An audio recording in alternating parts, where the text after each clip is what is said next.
So Telangana రాష్ట్రంలో ఉన్న ration కార్డుదారులకు మరియు ఆధార్ కార్డుదారులకు అయితే శుభవార్తనైతే చెప్పుకోవడం అయితే తెలుస్తుంది. ఎందుకనేది పూర్తి వివరాలు అయితే తెలుసుకుందాం. వారికి 50,000 రూపాయల నుంచి 1,00,000 రూపాయల వరకు అయితే ఖాతాల నుంచి జమ కావడానికి అయితే తెలంగాణ రాష్ట్ర ప్రభుత్వం, అధికారంలో ఉన్న కాంగ్రెస్ ప్రభుత్వం అయితే కీలక అప్డేట్ అనేది రిలీజ్ చేయడం అయితే జరిగింది. సో ఎవరికైతే ఆ 50,000 1,00,000 రూపాయలు అకౌంట్లో పడతాయో పడడానికి ఛాన్స్ ఎవరికైతే ఉంటుందో, పడాలంటే ఏం చేయాలో పూర్తి అప్డేట్ వివరాలు అనేది ఛానల్లో అయితే మనమైతే ఈ వీడియోలో అయితే తెలుసుకుందాం.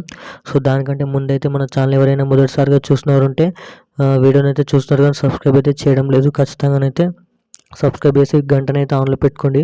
సో అప్పుడే మరిన్ని లేటెస్ట్ అప్డేట్స్ అనేది అందరికంటే ముందుగానైతే ప్రతి ఒక్క అప్డేట్ కోసం అయితే ఛానల్ అయితే సబ్స్క్రైబ్ చేసి గంటనైతే పక్కనున్న గంటను అయితే ఆన్లో అయితే పెట్టుకోండి. సో ఎవరైతే తెలంగాణలో ఉన్న రేషన్ కార్డుదారులకైతే శుభవార్త అనేది చెప్పుకోవచ్చు. ఎవరైతే రేషన్ కార్డులు ఉన్నారో వారికి అన్ని రకాలుగానైతే తెలంగాణ రాష్ట్ర ప్రభుత్వం, కాంగ్రెస్ ప్రభుత్వం అయితే మనకైతే టీవీ కబర్ అయితే అందించడం అయితే జరిగింది. సో అన్ని పథకాలలో వారికి అయితే రేషన్ కార్డుదారులకైతే ఎవరైతే ఈకేవైసీ ఫ్యామిలీలో అందరూ చేయించుకున్నారో వారికి 50,000 నుంచి 1,00,000 రూపాయలు ఖాతాలో జమ చేయడానికి అయితే ఛాన్స్ ఉంది. ఎందుకంటే దాని గృహలక్ష్మి కింద మనకైతే ఇతరుల పథకాల కింద ఆ 50,000 నుంచి 1,00,000 రూపాయలు అకౌంట్లో జమ చేయడానికి అయితే కసరత్తులు చేయడం అయితే జరిగింది.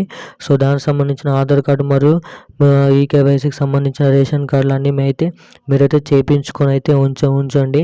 సో మరి మీ బ్యాంక్ అకౌంట్లో అయితే మినిమం బ్యాలెన్స్ అయితే వేసి ఉంచండి.